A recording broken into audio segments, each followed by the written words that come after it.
Guys, kain tayo. Ito na yung aking lasagna. So sarap.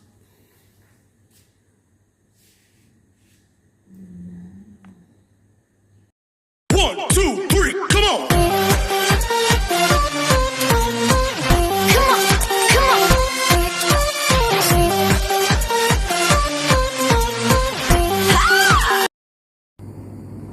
Hi guys, gawa tayo ng sauce ng lasagna. Ito yung sauce ng lasagna. 1 cup na fresh milk. Tapos 2 tablespoon na cream. And then isang can ng maliliit na evap milk. Butter 1/4, bali 2 tablespoon. Tapos 1/2 lang na 1/2 cup na tawag dito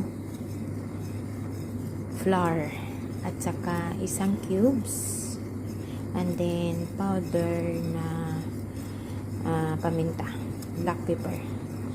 Yan guys, yan yung sauce ininit ko, sauce ng lasagna.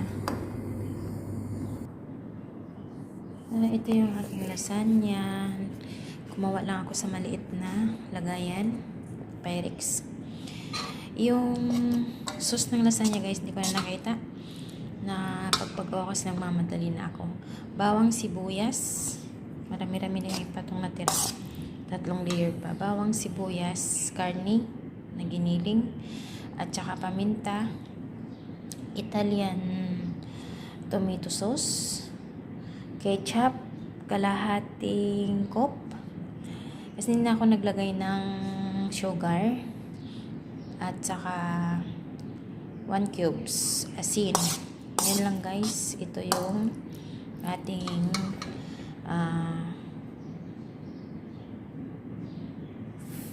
flour, giniling. Okay. At ito naman ang aking lasagna noodles. Parang na-overcook ko po ata sa pagluluto, sa paglaga guys, yung aking lasanyang noodles. Yan po, yan kalalaki yung lasanyang noodles ko. Ito na siya. Okay. So, ngayon, maglalagay ako ng sauce. Hirap guys, walang hawakan natin cellphone. So, ito na yung aking sauce guys. Toppings na natin. Mainit-init pa.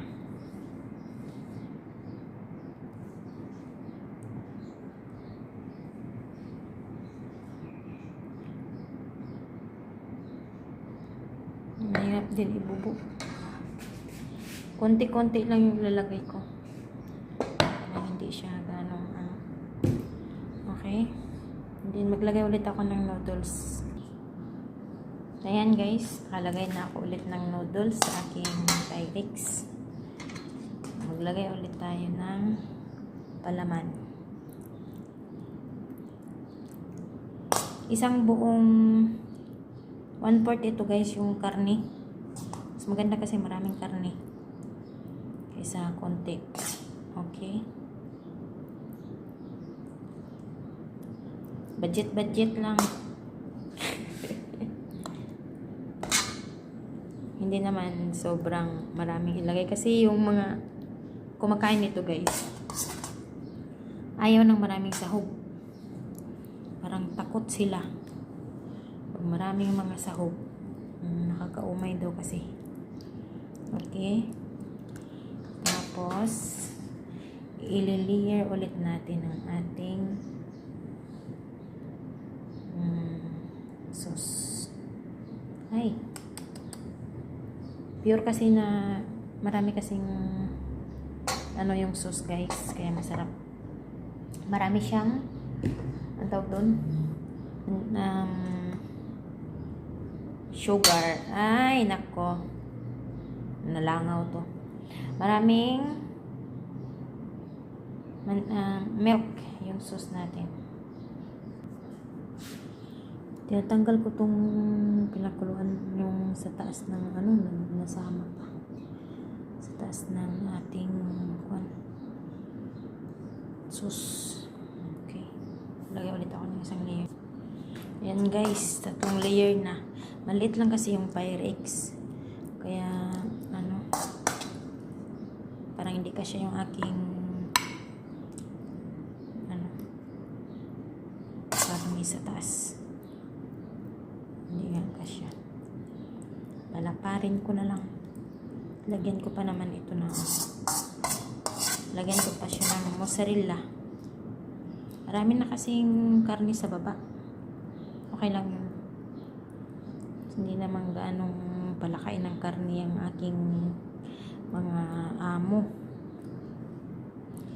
Yan. Babain na lang natin. Medyo naparami-rami yung lagay ko dito sa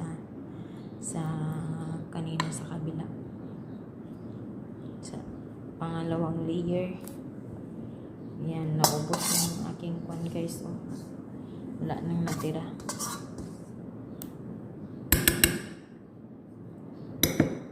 Okay. So, yan guys. Natapos na rin, no? Ilagay ulit tayo ng sauce. Tinatangkalo kasi yung medyo sa taas niya. Yan, lagay. Ubusin na lang natin tong sauce kasi konti na lang.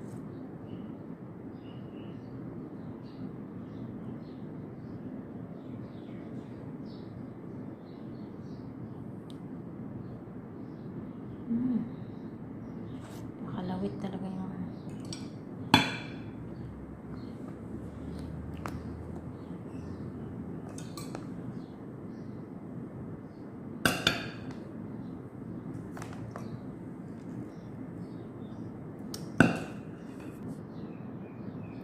yan na guys. Napuno na natin. Lagyan natin siya ng mozzarella. Damihan natin guys yung mozzarella. Kasi yung gusto nila dito yung mozzarella.